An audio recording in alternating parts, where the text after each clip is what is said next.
السلام علیکم ورحمۃ اللہ وبرکاتہ۔ الحمدللہ ثم الحمدللہ، ہم نے جادو سے بچاؤ کی حفاظتی تدابیر کا فرسٹ پارٹ ہم نے پہلے سنا ہے۔ اب انشاءاللہ اس کا سیکنڈ پارٹ شروع کر رہے ہیں۔ نحمدہ ونصلی علی رسولہ الکریم، اما بعد، فاعوذ باللہ من الشیطان الرجیم، بسم اللہ الرحمن الرحیم۔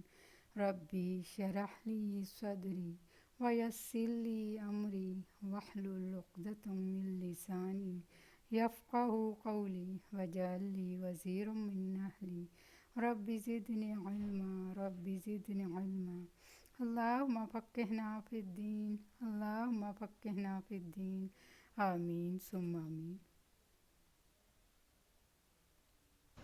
پھر اسی طرح بعض لوگ غصے میں آ کے شیطان کو گالیاں دینے لگتے ہیں یا برا بھلا کہنے لگتے ہیں، تو نبی صلی اللہ علیہ وسلم نے فرمایا تم شیطان کو برا بھلا مت کہو بلکہ اس کے شر سے اللہ کی پناہ طلب کرو۔ کتنی خوبصورت تعلیم دی۔ اچھا، کئی لوگ جب حج پہ جاتے ہیں تو مینا میں کیا کرتے ہیں جمرات کے ساتھ، اس وقت بھی ہمیں کیا پڑھنے کو کہا کہ بسم اللہ اللہ اکبر، یعنی اللہ کی بڑائی بیان کرو۔ اب دو چیزوں میں سے ایک ہوتی، ایک یہ کہ شیطان کو اس موقع پہ گالیاں دو، برا بھلا کہو، اور دوسرا یہ کہ اس وقت اللہ کی بڑائی بیان کرو کہ شیطان مردود ہے، بڑا اللہ ہے۔ کہ کتنے خوبصورت کلمات ہمیں سکھا دیے کہ ہر کنکری کے ساتھ بسم اللہ اللہ اکبر۔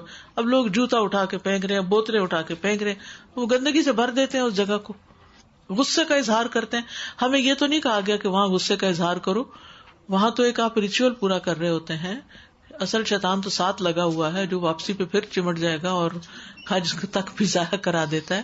تو اس لیے بہت ضروری ہے کہ قرآن و سنت کی تعلیم کے مطابق چلا جائے۔ وہی شیطان پھر آگے وہاں بھی نہیں چھوڑتا پیچھا، عمل ضائع ہو جائے، کیے کرائے پہ پانی پھر جائے، یہ اس کی خاص دشمنی ہے۔ پہلے تو کام کرنے نہیں دیتا، پھر کرتے ہوئے بد دل کرتا ہے، پھر کسی طرح کر ہی لے تو پھر اس کو ضائع کرواتا ہے۔ یہ اس کی چالیں ہیں۔ تو اس لیے بہت ضروری ہے کہ انسان قرآن و سنت کی تعلیم کے ساتھ لگا رہے، اور اس کے لیے ریمائنڈر چاہیے ہوتے ہیں، مسلسل علم حاصل کرتے رہنا چاہیے۔ امام ابن قیم کہتے ہیں نا کہ انسان کو کھانے کی اتنی ضرورت نہیں، وہ تو دن میں 2 دفعہ بھی کھا کے گزارا ہو جاتا ہے، جتنی علم کی ضرورت ہے کہ وہ ہر سانس کے ساتھ چاہیے ہوتا ہے۔ ایک تو نا شیطان کی نظر بد اور جادو وغیرہ، اور ایک یہ ہے کہ جو ہماری آخرت کو برباد کرنے پہ وہ تلا ہوا ہے، اس سے بچنے کے لیے ہمیں مستقل علاج دریافت کر لینا چاہیے۔ یہ اتنی امیزنگ بات ہے استاذہ جی، تم شیطان کو برا بھلا نہ کہو۔ اگر ہم شیطان کو برا بھلا نہیں کہہ سکتے تو ہم کسی بھی اور دشمن یا کوئی برے انسان کو برا بھلا کیوں کہیں؟ Why waste energy in magnifying what is negative. اور پھر اپنے پیاروں کو بعض اوقات اپنے ہی بچوں کو بد دعائیں دینے لگتے ہیں، یا نعوذ باللہ بعض لوگ تو اپنے ماں باپ کو بھی نہیں چھوڑتے۔ یعنی اگر یہ جسٹیفائڈ نہیں ہے کہ شیطان کو برا بھلا نہیں کہہ سکتے، پھر تو کسی زیرو کو نہیں کہہ سکتے، کیونکہ سب سے بری دشمنی اور سب سے بری چیزیں تو شیطان ہی کروا۔ لوگ سیاسی لوگوں پہ بھی بری بری باتیں کہتے ہیں اور یہ بہت جسٹیفائڈ ہے کیونکہ یہ تو کرتے ہی ہیں ایسا، but nobody is more evil than شیطان۔ شیطان از دا بگیسٹ ایول، اگر ہم اس کو نہیں برا بھلا کہہ سکے تو بالکل۔ اور پھر یہ کہ اگر کسی بھی اس کو کہتے ہیں تو وہ شیطان کی مدد کرنا ہو جاتا ہے اپنے بھائی کے خلاف، کیونکہ وہ چیز اس کے ذہن میں پکی ہو جاتی ہے، وہ ڈھیٹ بن جاتا ہے، کہتے ہیں اس نے مجھے چور کہہ ہی دیا تو بس پھر ٹھیک ہے۔ ریکگنائز کرنا ہے، لیکن یہ کہ گالیاں دینا شروع کر دینا، یعنی برا بھلا کہنا۔ دیکھیے میں نے پھر وہی بات کہی تھی کہ قرآن و سنت میں جہاں تک بات آئی ہے اتنی ہی کرنا۔ قرآن میں اللہ سبحانہ تعالیٰ نے اس پہ لعنت بھیجی ہے تو وہ تو بس ٹھیک ہے، ٹھیک ہے۔ آپ نے فرمایا العنک بلعنت اللہ، ٹھیک ہے، لیکن اس سے آگے تجاوز کر کے حد سے بڑھ کے اپنے پاس سے کچھ اور الفاظ ملا کے اپنی زبان گندی کرنا، تو اس سے بچنے کی ضرورت ہے۔ امام ابن القیم کہتے ہیں کہ اگر آپ جا رہے ہوں اور چرواہے کا کتا آپ پہ بڑا کٹے تو کتے کا مقابلہ کرنے کی بجائے آپ مالک کی مدد لے لیں، یعنی چرواہے کی پناہ لے لیں، اس سے ہیلپ مانگ لیں، کیونکہ وہ اس کا کتا نا، وہ تو ایک آواز دے گا تو بھاگتا چلا آئے گا، اور ہم کتے سے لڑ کے بھی لڑتے رہیں گے تو حملہ آور ہی ہوگا۔ استاذہ اس کی مثال مجھے ذہن میں ایسے سمجھ آئی کہ اگر ہم کسی پہ گندگی پھینکنا چاہ رہے ہیں تو اس کو اٹھاتے ہوئے ہمارے اپنے ہاتھ بھی تو گندے ہوں گے، تو پھر ہم اٹھا کے پھینکیں گے۔ بالکل۔ تو اپنے آپ کو کیوں ہم اس میں انوالو کریں گے، کسی کو برا بلا کہیں اور خود بھی برے کلمات بولیں؟ اسی لیے دیکھیے کہ بچے اگر کوئی غلطی کرے نا تو ان کو برا بلا کہنے کی بجائے دعائیں دیا کریں، اللہ تو ان کو ہدایت دے، اللہ تمہیں ہدایت دے. جب بچہ کوئی خرابی کرے تو کہے اللہ تمہیں ہدایت دے, اللہ سمجھ دے. اب دیکھیں جیسے 2 جملے ہیں, تیرا بیڑا غرق ہو جائے, تیرا بیڑا تر جائے. اب آپ کون سی کہے گے, ڈوب جائے یا تر جائے؟ تر جائے. بات تو وہی ہے, بیڑے میں ہی ہے, لیکن ایک لفظ کے فرق سے کتنا فرق پڑ. تو چوائسیز اپنی اچھی کر لیں, ورڈ چوائسیز. یس سادہ کئی دفعہ یہ بھی ہوتا ہے نا کہ ایک بے عملی کی ایک ایسی عادت پڑ جاتی ہے, یا پھر لوگوں کی سمپیتیز لینے کے لیے انسان بتاتا رہتا ہے میرے بڑا سر میں درد ہے, میری بڑی طبیعت خراب ہے, اور دوا نہیں لیتے. اسی طرح ہر چیز شیطان پہ ڈالتے رہتے ہیں, شیطان یہ نہیں کرنے دیتا, شیطان تو یہ بھی نہیں کرنے دیتا, اور ہم تو بہت پروٹیکشن ہے. تو وہ یہ کہ ان سب چیزوں پہ ہم جبکہ عمل کرنے کی جگہ ہے اور سب کچھ بتایا گیا ہے, لیکن یہ وہی لگتا ہے نا کہ مینٹیلٹی ایسی بن جاتی ہے لوگوں کی کہ وہ کہتے ہیں چونکہ عمل نہیں کرنا تو شیطان کے حوالے کر دو, اس کے ذمہ ڈال دو بات. بالکل. حالانکہ شیطان سے بچنے کا بھی طریقہ سکھایا گیا ہے. یعنی ٹھیک ہے ہم شیطان پہ ڈال تو سکتے ہیں, لیکن شیطان پہ ڈالنے کے بعد بے بس ہو کے اس کے آگے نہ بیٹھ جائیں, بلکہ اس سے بچنے کی تدبیر اختیار کریں. السلام علیکم ورحمۃ وعلیکم اللہ. السلام. When we're our boss talking with us, in order to have the job, you have to do this one, you have to do this one in order to save your jobs. Otherwise, if you don't do this, we're going to fire you or you're going to lose the jobs. We are so careful to follow their direction and do the same things every day. But Allah subhanahu wa ta'ala, how many times He's telling us in the Quran, telling us shaitan is your enemy. Save yourself, save yourself. But we keep ignoring that and neglecting that, and He said no, it's just like word we just for. If we just think about that, shaitan is real enemy of us, we take protection all the time. Inshallah, Allah will protect us. Inshallah. So I was thinking throughout the whole lecture that we are so fortunate. We've been guided in the little things and the big things and the biggest things. And all we need to do is just hold on to it. And all these things, like I have read in Iyaka Nasta'in, there are these du'as. In the Falah course we read, there's so many du'as. But I think the onus is on us that if we start doing this and be steadfast, then only we don't have anyone to blame. Allah subhanahu wa ta'ala has explained it from beginning to the end, to the littlest detail. بالکل. So, alhamdulillah for this ilm. الحمدللہ. اور مجھے آپ کی بات سے یہ بات یاد آئی کہ بعض اوقات آپ ٹیلی ویژن پہ ریسیپیز دیکھ رہے ہوتے ہیں نا, وہ کوکنگ کی کلاسز, تو وہ بنا رہے ہوتے ہیں, کاٹ رہے ہوتے ہیں, پکا رہے ہوتے ہیں, بنا کے سامنے رکھ دیتے ہیں, لیکن آپ کھا نہیں سکتے ان کو, کیونکہ آپ نے نہیں بنائی. آپ نے دیکھ لی مائنیوٹ ڈیٹیل, ایک ایک چیز کی بڑے غور سے, بعض اوقات اس کو نوٹ بھی کر لیتے ہیں کہ میں بھی اس کو ٹرائی کروں, لیکن آپ نے کبھی اس کو بنایا نہیں. تو نتیجہ کیا ہوگا؟ آپ سارا دن بیٹھ کے دیکھیں آپ بھوکے ہی رہیں گے. اسی طرح بعض اوقات ہم ریسیپی بکس خرید لیتے ہیں بڑی بڑی, اور ان کی تصویریں دیکھ دیکھ کے خوش ہوتے رہتے ان کی پریزنٹیشن دیکھ دیکھ کے, لیکن اس سے کبھی ہمیں فائدہ نہیں ہو سکتا کیونکہ ہم نے ان کو ٹرائی نہیں کیا. تو اسی طرح ہم جتنا چاہیں علم حاصل کر لیں, جتنی چاہیں کتابیں خرید کے لے جائیں, لیکن اگر ہم پڑھیں گے نہیں, کریں گے نہیں, تو فائدہ نہیں ہوگا. السلام علیکم. I want to give an example of my mother again. Last year she got very sick suddenly. And people were asking us whether it could be nazar because she was acting very, very strange. She spent 1 week in hospital, and we heard from other people too that when their parents, although like senior citizens, when they went into hospital, something happened to them when they came back. I don't know whether they saw things in the hospital or what, because it seemed like they sort of lost their mind. Like she had seemed like she was completely lost. Like, I mean, she was sick too. Also, she was saying things that we didn't understand. She was seeing things. She was says, "Oh, what's that day and what's that day?" And I told my sisters, we just going to recite. I had taken my Iyaka Nasta'in within the whole day. I would just say, and she asked me anything. I said, she said, "Ma," she'll tell me, "Amina ne pakro karna si," like in our language. What must I do now? I said, "Ma, parna si." We just going to read. We spent the whole night praying. We're going to pray. I started reciting, and she would repeat after me, reciting the whole night through. And I tell everybody, whether it was nazar, whatever it was, but I said Allah was there with us, and I kept talking to Allah when I should be there for tahajjud time, whatever. And she told me, "What you praying now?" I said, "I'm reading tahajjud, ma." I said, "Ask me now, like, I'm be para." I said, "Ha, ma kina, but you don't have wudu. You just read. You sit on the bed and you read." And I would read and read, and when her eyes were closed, I would start reading and blowing on her, reading and the whole. I honestly, truly believe in the Iyaka Nasta'in and all the du'as we have there, and all the du'as of protection. Even when I am traveling, my small little hand case is full of all these kitabs. Any Muslim I see, even at the airport, I said, here's a gift for you. Here's a gift for you. And I make sure I put all our websites and everything on the back of the books. I said, somebody will join the class somewhere in the world. I don't know. But I tell everybody these, even now when I had this Ramadan time, and even now, I remind people, don't forget these du'as. Don't forget the du'as. Because when you see somebody says they're sick, I said, yes, but that is from Allah too. But do not forget Allah. Do not forget. I know the remedies can be there, the medicines or whatever, but remember your du'as.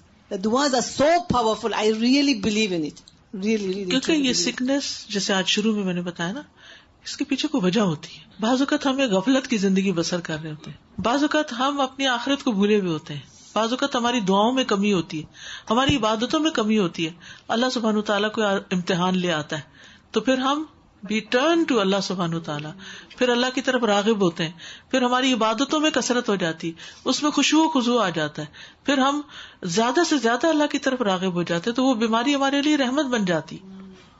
یہ course تو دنیا کے شر سے بچانے والا ہے, لیکن انشاءاللہ نیکسٹ ویک سے جو کورس شروع ہو رہا ہے 29 جز کی کچھ سلیکٹڈ سورز کا, جیسے سورۃ الملک کی تفسیر ہوگی نیکسٹ ویک, تو وہ عذاب قبر سے بچانے والی. یہاں تو تکلیفیں آتی ہیں, تو آپ دیکھیے کہ انسان یہ مدد کرتا ہے, وہ سہلاتا ہے, وہ پیار کرتا ہے, وہ کسی نہ کسی طرح انسان کے لیے غم ہلکا ہو جاتا ہے. سوچئے قبر کے اندھیرے میں اکیلے, اللہ نہ کرے کہ کوئی ایک بھی بچھو آ گیا, کیا بنے گا؟ تو اس کی پروٹیکشن کے لیے بھی ہمیں پڑھنے کی ضرورت ہے. تو انشاءاللہ تعالیٰ اگلے کچھ ویکس جو ہیں وہ تدبر قرآن کا کورس ہوگا, جس میں 29 جز کی تفسیر کریں گے انشاءاللہ تعالیٰ. سلیکٹڈ سورہ ہے, پورا سپارہ نہیں ہے, لیکن یہ ہے کہ ہائیلی ریکمینڈ کروں گی کہ اگر 2 دن نہیں آ سکتے, 1 دن آ جائیے, لیکن آ کے بیٹھ کے سیکھیے. کیونکہ گھر میں کیا ہوتا ہے, ہم کام کاج کر رہے ہوتے ہیں, ادھر جا ادھر, وہ توجہ نہیں ہوتی, وہ پوری طرح انگروس نہیں ہوتی, وہ چیزیں دماغ میں نہیں ٹکتی, عمل میں نہیں آتی. پتہ تو چل جاتی ہیں لیکن عمل میں نہیں آ پاتی. اور اوروں کو بھی بتائیں, آپ کی وجہ سے اگر ایک شخص بھی آ جاتا ہے, جو کچھ وہ پڑھے گا وہ سب آپ کے لیے ساتھ, یعنی ڈبل ثواب آپ کا ہو جائے گا, اپنے پڑھنے کا بھی اور اس کے پڑھنے کا بھی. تو کپڑے چینج کرتے وقت بھی بسم اللہ ضرور پڑھنی چاہیے, کپڑے اتارنے جی ہاں ہیں بالکل. اور دوسرا یہ کہ اکثر گھروں میں وہ جو ٹرکی کی ایک چیز ملتی ہے, میں نے کافی نوٹس کی, ایول آئی, وہ نظر بد سے بچانے کے لیے لوگوں نے ٹانگی ہوئی ہوتی ہے, وہ بہت فیمس ہے, اور وہ بھی ایک شرکیہ چیز وہ ہے. شرکیہ چیز ہے بالکل, وہ بہت اوائڈ کریں. وہ لوگ پتہ نہیں کیوں انجانے میں ڈال دیتے ہیں. جی بعض لوگ تو گلے میں لٹکائے ہوئے ہوتے ہیں. تو وہ ایول آئی کا کیا مقصد ہے؟ ایون ہم اپنی قل اعوذ برب الناس اور فلک بھی کہتے ہیں کہ دیواروں پہ لٹکانے سے زیادہ پڑھو. جی ہاں. تو وہ کیا, تو پھر ایول آئی کا کیا کانسیپٹ بنتا ہے پھر لٹکانے؟ یہ تو سب من گھڑت چیز ہے, اس کی کوئی حقیقت نہیں.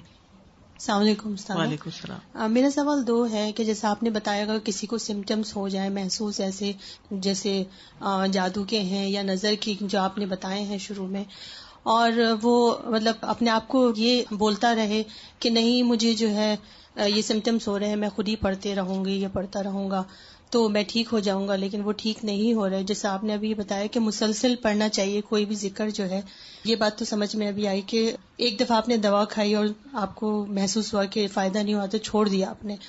تو ایسی چیز ہو کہ آپ اس سے شفا نہیں پا رہے ہیں, لیکن اگر آپ اس کا دوسرے پہلو پہ یہ کریں کہ آپ کسی اور سے پڑھوا لیں جب آپ خود نہیں پڑھنا چاہ رہے ہیں, تو یہ کیا جائز ہے؟ بالکل جائز ہے. اور یا ہمارے ذہن میں یہ آ جاتا ہے کہ ہم کہیں شرک تو نہیں کر رہے ہیں؟ کوئی شرک نہیں کر رہے, کیونکہ آپ دیکھیے جب کوئی ڈاکٹر بیمار ہوتا ہے تو دوا کون دیتا ہے؟ دوسرا ڈاکٹر دیتا ہے نا, کیونکہ اس وقت وہ کمزور پڑ چکا ہوتا ہے, اس وقت وہ بیماری کے اٹیک میں ہوتا ہے, اس کا مائنڈ, اس کا کانشیس, ہر چیز اس طرح ایکٹیولی کام نہیں کرتا, لہٰذا اس کو دوسروں کی کنسلٹیشن چاہیے. پھر بعض اوقات ایک ڈاکٹر سے بھی کام نہیں چلتا تو کیا کرتے ہیں, ہم دوسرے کے پاس جاتے ہیں. تو اسی طرح روحانی علاج کے لیے بھی پہلے تو ہم سب خود ہی پڑھے, لیکن بعض بیماریاں اتنی شدید ہوتی کہ آپ کو کنسلٹیشن کرنی پڑتی ہے کسی کے پوچھ کے, کیونکہ آپ ایک چیز پڑھ رہے ہوتے ہیں اور دوسری جو اصل بیماری ہے وہ آپ ڈائگنوز نہیں کر پائے, آپ کو کچھ اور پڑھنے کی بھی ضرورت ہے. تو وہ دوسرا اگر کوئی ماہر شخص ہے تو آپ کو بتائے گا کہ آپ یہ اور یہ کریں.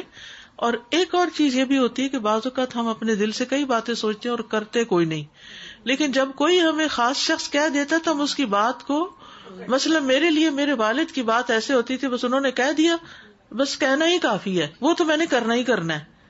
تو اسی طرح کوئی استاد, کوئی شیخ, کوئی ایسا ہوتا ہے کہ جو ایک دفعہ آپ کو کہتا ہے نا تو پھر آپ کو یقین سا آ جاتا ہے کہ یہ کرنا فائدہ مند ہے. تو اس میں نہ کوئی شخصیت پرستی ہے, نہ اس شخصیت کا کوئی کمال ہے, وہ بھی اللہ ہی کے دیے ہوئے علم میں سے کسی کو کچھ بتا رہا ہوتا ہے، اور ایک دوسرے کی مدد بھی کرنی چاہیے، تو اس میں کوئی شرک نہیں ہے. نظر بد سے اللہ کی پناہ پکڑنا. حضرت عائشہ سے روایت ہے کہ رسول اللہ صلی اللہ علیہ وسلم نے فرمایا، اللہ تعالیٰ سے نظر لگنے سے پناہ مانگو، کیونکہ نظر کا لگ جانا برحق ہے. رسول اللہ صلی اللہ علیہ وسلم نے فرمایا، اللہ تعالیٰ فرماتا ہے، میرا محبوب بندہ اگر مجھ سے مانگتا ہے تو میں اسے دیتا ہوں، اگر وہ کسی دشمن یا شیطان سے میری پناہ مانگتا ہے تو میں اسے محفوظ رکھتا ہوں. یعنی اللہ تعالیٰ پروٹیکشن دیتے ہیں. تو یہ آپ کے سامنے یہ دعا لکھ دی گئی ہے جو خاص طور پر نظر بد کی دعا ہے. ٹھیک ہے، اگر کوئی ان یوزل سمٹمز شروع ہو جائیں اچانک تو ریپیٹڈلی اس کو پڑھتے جائیں جب تک آرام نہ آ جائے.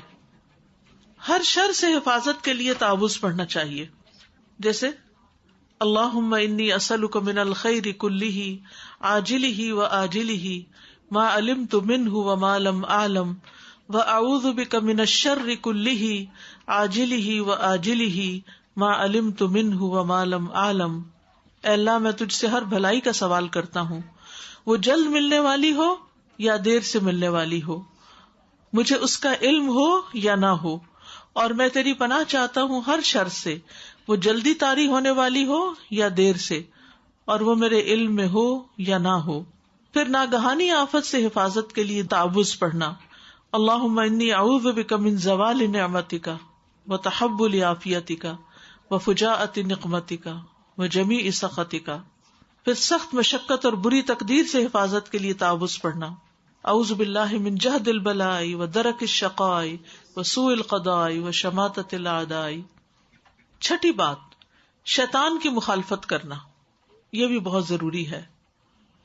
مثلاً دائیں ہاتھ سے کھانا پینا، دائیں ہاتھ سے کھائیں پی، کیونکہ شیطان اپنے بائیں ہاتھ سے کھاتا پیتا ہے، تو شیطان کی موافقت سے بچیں. مغرب کے وقت باہر نہ نکلنا، خصوصاً بچوں کا. رسول اللہ صلی اللہ علیہ وسلم نے فرمایا، جب رات کی ابتدا ہو یا شام ہو تو اپنے بچوں کو روک لو اور گھر سے باہر نہ نکلنے دو، کیونکہ اس وقت شیاطین پھیل جاتے ہیں. پھر جب رات کی 1 گھڑی گزر جائے تو انہیں چھوڑ دو اور دروازے بند کر لو. اس وقت اللہ کا نام لو، کیونکہ شیطان بند دروازے کو نہیں کھولتا. اور اللہ کا نام لے کر مشکیزوں کا منہ باندھو، جسے آپ برتن دھو رہے ہیں اور رکھ رہے ہیں، الماریاں بند کر رہے ہیں. اللہ کا نام لے کر برتنوں کو ڈھکو، خواہ کسی چیز کو چوڑائی میں رکھ کر ہی ڈھک سکو. چوڑائی میں رکھنے کا مطلب یہ کہ جیسے چمچ لے کے گلاس کے اوپر اس طرح رکھ دیا جائے. اور اپنے چراغ سونے سے پہلے بجھا دیا کرو، یعنی لائٹس آف کر دیا کرو. اور یہ سب کچھ بسم اللہ پڑھ کر. پھر شیطان کی مجلس سے بچنا. نبی صلی اللہ علیہ وسلم کے صحابہ میں سے ایک صحابی سے مروی ہے کہ نبی صلی اللہ علیہ وسلم نے کچھ دھوپ اور کچھ سائے میں بیٹھنے سے منع کیا ہے. کچھ دھوپ اور کچھ سائے میں، یعنی ہم لوگ بعض اوقات اس طرح لیٹ جاتے ہیں نا کہ باقی بدن دھوپ میں اور سایہ صرف چہرے پہ یا اوپر کے حصے پہ، تو اس سے بھی منع کیا گیا ہے. سر کا جوڑا، یعنی بہت اونچے بال باندھنا.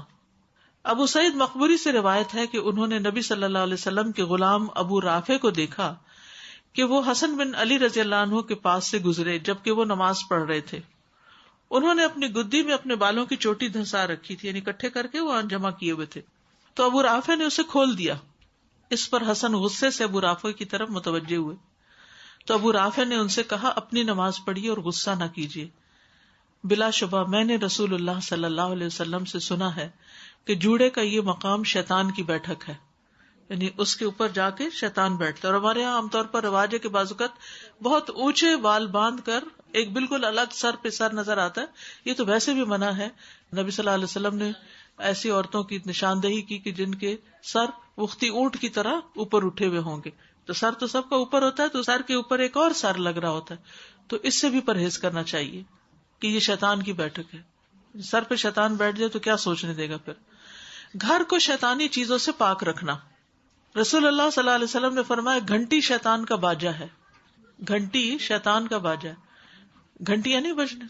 تو بعض اوقات ہم ایسی ڈیکوریشن لگا لیتے، ہوا سے وہ گھنٹیاں بجتی رہتی ہیں.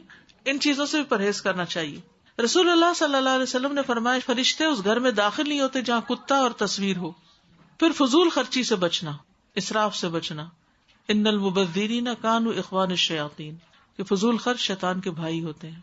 وکان الشیطان لربہ کفورا، اور شیطان اپنے رب کا ناشکر ہے. یعنی بلا ضرورت مال خرچ کرنا، اور چیزوں کو ضائع کرنا. ہمارے ہاں یہ بہت رواج ہو گیا کہ جہاں ایک ٹیشو پیپر سے کام چلتا ہوا 2-3 نکال کے پھینکنا. پانی اتنا کھول دینا کہ وہ 1 چمچ دھونا ہے اور پانی فل سپیڈ پہ کھولا ہوا ہے. اس کے طرح تکلیف بھی ہوتی ہے. پھر اسی طرح بلا ضرورت لائٹس آن کر کے چھوڑ دینا, گھر سے نکل جانا لائٹس پیچھے سے کھلی ہیں. تو یہ جو اسراف ہے, یعنی مال کا ضائع کرنا, ضرورت سے زیادہ خرچ کرنا, ضرورت سے زائد استعمال کسی بھی چیز کا, وہ بھی نقصان دہ ہے, وہ بھی شیطان کو دعوت دیتا ہے, وہ شیطان کو خوش کرتا ہے. برائی اور بے حیائی کے کاموں سے بچنا. اب 7واں ہے جادو سے بچنے کے کچھ اور عملی طریقے. گھروں کو قرآن سے آباد کرنا, قرآن کی تلاوت بھی کریں, قرآن لگائیں بھی, گھروں میں درس تدریس کا بھی ہو. رسول اللہ صلی اللہ علیہ وسلم نے فرمایا, تم اپنے گھروں کو قبرستان نہ بناؤ, کیونکہ شیطان اس گھر سے بھاگ جاتا ہے جس گھر میں سورۃ البقرہ کی تلاوت کی جاتی ہے. خود بھی اور اپنے بچوں کو بھی اس کی عادت ڈالیں. چاہے ایک دن میں پوری نہ بھی پڑھ سکیں تو ایک دن میں مثلاً آدھی پڑھ لیں, 1-1 سپارہ کر کے پڑھ لیں, آدھا سپارہ, رب 1-1 رکوع, 1-1 پیج, 2 پیج. افضل تو یہی ہے کہ پڑھ کے اس کو یاد کر لیا جائے. تو آپ شروع کر لیں اور روز اس کو پڑھیں, ہفتے میں ختم ہو جائے گی, پھر دوبارہ شروع کر لیں, پھر دوبارہ. ویسے تو ہم ٹیپ پہ بھی لگا دیتے. اب ایک روٹین اپنی ایک بنا لیں کہ مثلاً آپ جو ہی ناشتہ بنانے کے لیے کچن میں داخل ہوتے ہیں تو سورۃ البقرہ آن کر دیں. جتنی دیر میں ناشتہ بنتا ہے سورۃ البقرہ چلتی رہے. جب آپ بنا چکتے ہیں, کسی اور کام میں جا رہے ہیں, تو پھر اس کو بند کر دیں. اگلے دن پھر وہیں سے لگا لیں, اگلے دن پھر وہیں سے. 2-3 دن 4 دن میں پوری ہو جائے گی. تو سورۃ البقرہ سے گھر خالی نہ رہے, یعنی خود بھی پڑھیں اور اس کو سنیں بھی.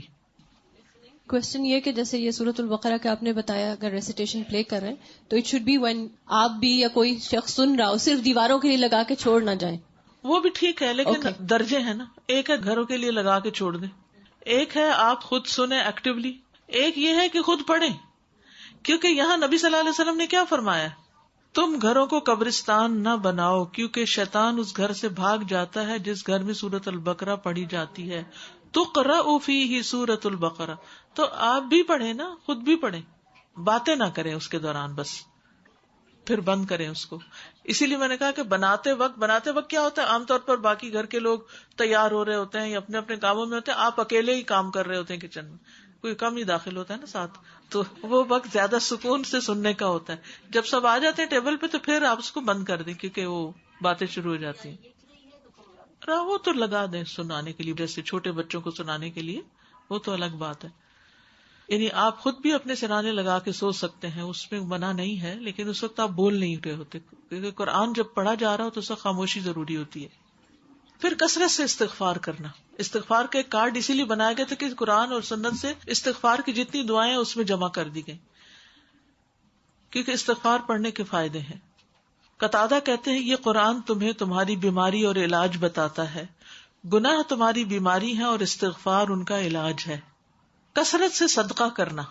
آپ صلی اللہ علیہ وسلم نے فرمایا جب مسلمان بندہ صدقہ کرنے کے لیے نکلتا ہے تو وہ 70 شیطانوں کے جبڑے توڑ کے صدقہ کرتا ہے, کیونکہ شیطان اس کو کرنے نہیں دیتا.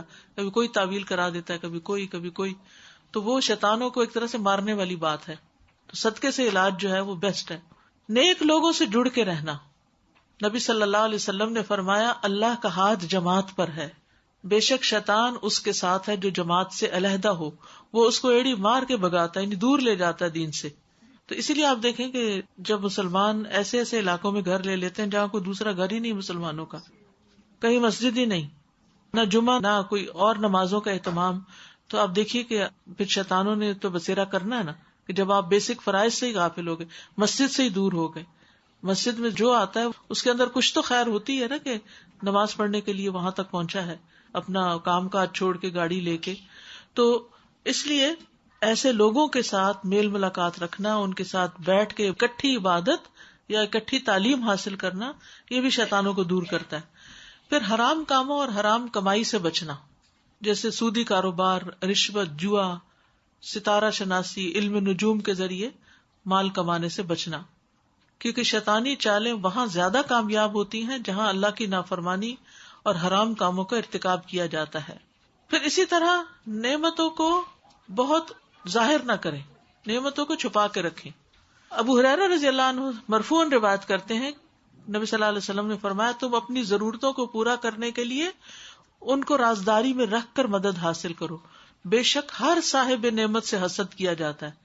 یعنی جس کے پاس بھی نعمت ہے لوگ اس سے حسد نہ چاہتے ہوئے ان کا دل چھوٹا ہوتا ہے کہ ہاں اس کو یہ مل گیا تو میں پیچھے رہ گیا، یا اس کو کیوں مل گیا، اس کو کہاں سے مل گیا، یہ کیسے ہو گیا.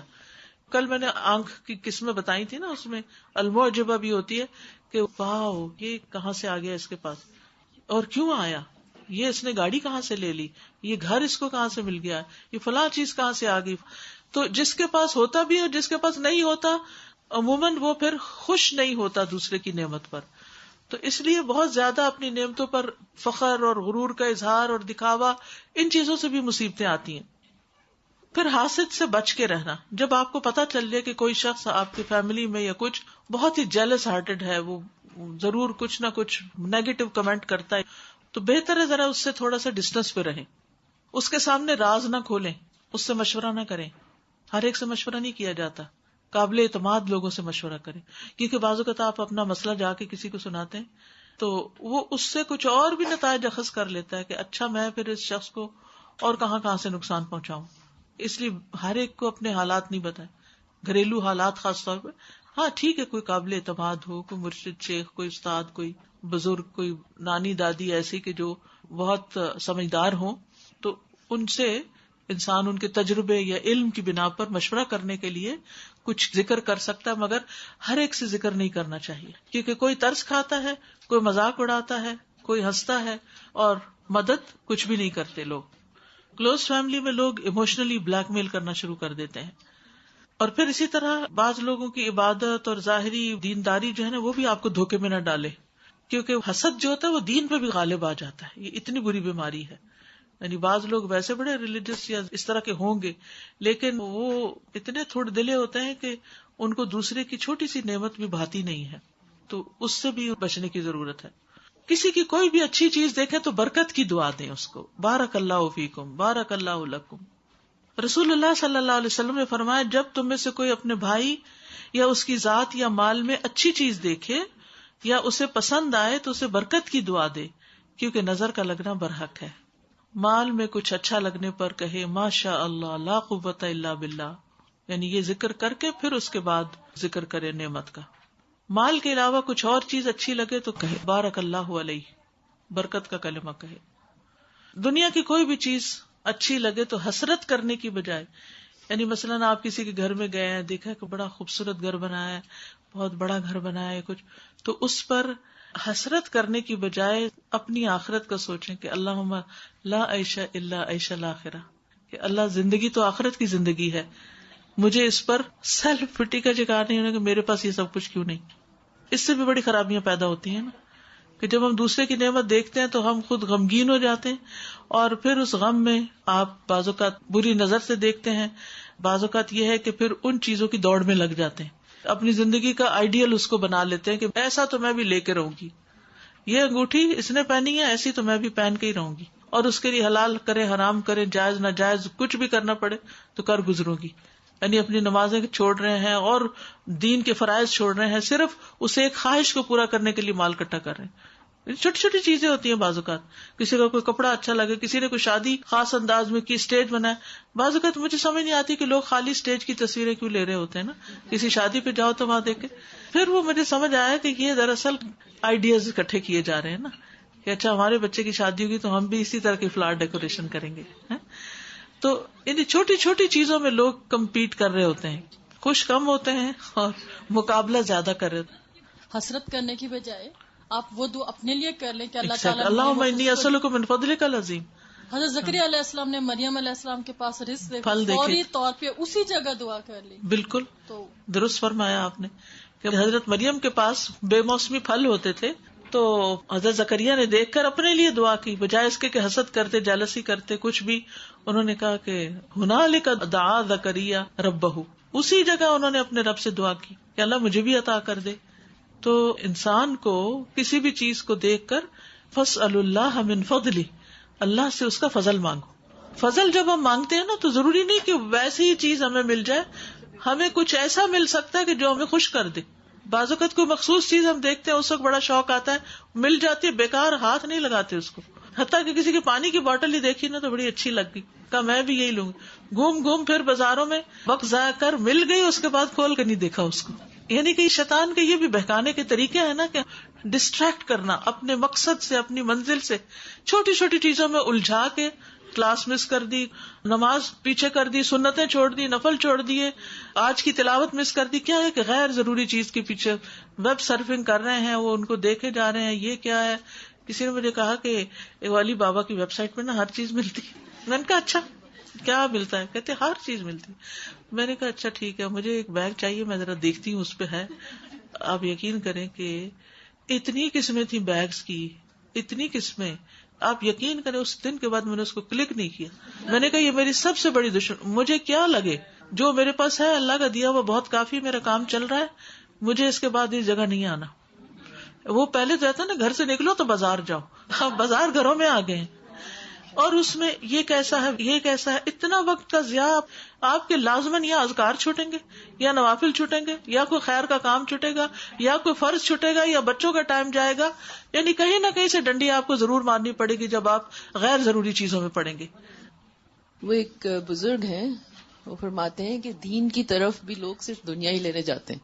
جی. تو دین کی طرف جو ہے وہ دنیا لینے نہ جاؤ، بالکل دین کی طرف خالص بڑھ جاؤ اور ایمان رکھو کہ اللہ جو ہے جو کرے گا بہترین کرے گا. ہر وقت ڈیمانڈ بھی جو ہے نا وہ صحیح نہیں ہوتی. بالکل. تو جب آپ دنیا کی ایسی چیزیں دیکھیں تو کیا کہیں، اپنے آپ کو قائل کریں کہ دنیا کیسی بھی کیوں نہ ہو آخر ختم ہو جائے گی. حقیقی عیش آخرت کا ہے. ان دونوں کے جو کپڑے تھے ایک جیسے تھے، تقریباً ملتے جلتے تھے. تو وہ ایک اس کو کہتی ہے کہ پلیز آپ میرے آگے نہ آنا، مجھے آگے رہنے دینا، آپ پیچھے ہی بیٹھی رہے نا، کیونکہ کپڑے ان کے ایک جیسے تھے. کس چیز میں ہم پڑ گئے، کن مقابلوں میں پڑ گئے. السلام علیکم. وعلیکم السلام. جی استاذ، میرے ایک دو سوال ہیں. جی. ایک تو یہ ہے کہ ہمارے معاشرے میں 3 طرح کے عامل ہیں. ایک تو وہ جو بالکل غلط ہے، کالا جادو ہے، اور ایک وہ جو ہیں بالکل کتاب و سنت جو بڑے اسٹرکٹ سے ان کے وہ آپ کو اذکار دیں گی. ایک جو درمیان کی کیٹیگری ہے وہ آپ کو دیتے تو قرآن و حدیث سے دیکھ کے وہ قرآن کی آیات دے دیں گے وہ، لیکن اس میں کچھ بیچ میں تعویذ ہوں گے، کچھ پینے کے لیے ہوگا یہ وہ. تو اگر تعویذ وہ ہے کہ جس میں کوئی لکیریں شکیریں نہیں ڈالی ہوئی، واضح عبارت قرآن کی لکھی ہوئی تو کوئی حرج نہیں. اور اگر اللہ کے کچھ نام یا کچھ ایسا، اللہ کے نام بھی ٹھیک ہے، لیکن اگر انہوں نے ہند سے لکھے ہوئے یعنی کہ نمبرز لکھے ہوئے یا یہ کہ کوئی ذائقے وغیرہ بنائے ہوئے تو وہ نہیں. اور اس کے علاوہ اگر وہ کوئی ایسا منتر پڑھ رہے جو آپ کو پنسورہ یا مجموعہ وظائف میں وہ لکھا ہوا ملتا ہے تو کیا وہ، اگر اس کے الفاظ درست ہیں تو کوئی حرج نہیں. اور اس کا ترجمہ دیکھا جائے گا اس کی کا مطلب کیا لکھا ہوا ہے اس کا. اور دوسرا یہ ہے کہ آپ نظر کا دم کر رہے ہیں یا کوئی مسئلہ ہو رہا ہے، رکیہ کر رہے ہیں، سب کر رہے ہیں اثر نہیں ہو رہا ہے، تھک گئے، تو پھر آپ کسی کو کہتے ہیں کہ کسی عامل کی طرف یا روحانی جو آپ کو لگ رہا ہے کہ وہ ٹھیک ہے اور آپ کو یقین ہے کہ وہ کریں گے تو ٹھیک ہو جائے گا، تو یہ سوچ غلط تو نہیں ہے؟ نہیں، غلط نہیں. جیسے میں نے کہا نا کہ بعض لوگوں کی تاثیر، جیسے عام باتوں میں، رقیہ کو چھوڑیں، عام باتوں میں بھی صبح بھی میں نے یہ بات کہی ہے کہ تاثیر کچھ لوگوں کی زیادہ ہوتی ہے بات کرنے کی. یعنی ان کے الفاظ سے جو وہ جنات یا جو بھی چیزیں نا وہ ڈر جاتے ہیں. یعنی بعض اوقات ماں ایک بات کہہ رہی ہے بچہ سن کے نہیں دے رہا، باپ نے آ کے ایک دبکی دی تو وہ بچہ سن لیتا ہے. تو یہ فرق ہوتا ہے، یعنی یہ فرق اٹ از دیئر. یعنی آپ کو خود ہی کرنا چاہیے اور اپنے اندر قوت پیدا کریں. لیکن کبھی ایسا بھی ہوتا ہے کہ سامنے والی چیز ہماری طاقت کے مقابلے میں زیادہ طاقتور ہو جاتی ہے، تو کسی اور کے پاس چلے جانے میں کوئی شرک نہیں ہے. نہیں، کیونکہ میں جب بھی ایسے کرتی ہوں تو کہیں سے میرے مائنڈ میں یہ آیت آ جاتی ہے، وہ میں یادوم اللہ الہ، کوئی اس سے آپ دعا کر رہے ہیں؟ نہیں، انہیں کہہ رہی ہیں کرنے کے لیے. نہیں، وہ اللہ ہی سے مانگیں گے، وہ اللہ ہی کا نام پڑھیں گے.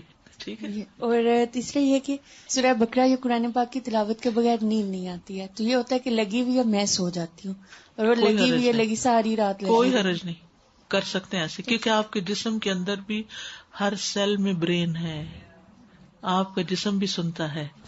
ٹھیک ہے، تو کوئی حرج نہیں، کان بند بھی ہو جائیں باقی جسم سن رہا ہے. السلام علیکم ورحمۃ اللہ وبرکاتہ. الحمدللہ ثم الحمدللہ. جادو سے بچاؤ کی حفاظتی تدابیر کا یہ سیکنڈ لیکچر تھا. اور میں امید کرتی ہوں کہ بہنیں ان تدابیر کو اختیار کرتے ہوئے بہت سارے جسمانی روحانی مسائل سے خود کو بچا سکتی ہیں.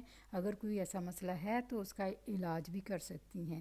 اور امید کرتی ہوں کہ بہنیں اس کو لائک کریں گی، شیئر کریں گی اور دوسروں کے ساتھ بھی اس کو ڈسکس کریں گی تاکہ باقی لوگ بھی ان مسائل میں اگر ہیں تو وہ بھی اس سے نکل سکیں. جزاک اللہ خیر. ربنا تقبل منا انك انت السميع العليم وتب علينا انك انت التواب الرحيم. سبحان ربك رب العزة عما يصفون سلام على المرسلين الحمد لله رب العالمين. ہم اللہ تعالیٰ سے وہ ساری بھلائیاں، ساری رحمتیں، سارا فضل مانگتے ہیں جو ہمارے پیارے نبی حضرت محمد صلی اللہ علیہ وآلہ وسلم آپ سے مانگا کرتے تھے. ہم ان تمام شرور سے پناہ چاہتے ہیں جن سے ہمارے پیارے نبی حضرت محمد صلی اللہ علیہ وآلہ وسلم پناہ مانگا کرتے تھے. سبحانک اللہم و بحمدک اشہد ان لا الہ الا انت استغفرک و اتوب الیک. السلام علیکم ورحمۃ اللہ وبرکاتہ. جزاک اللہ خیر.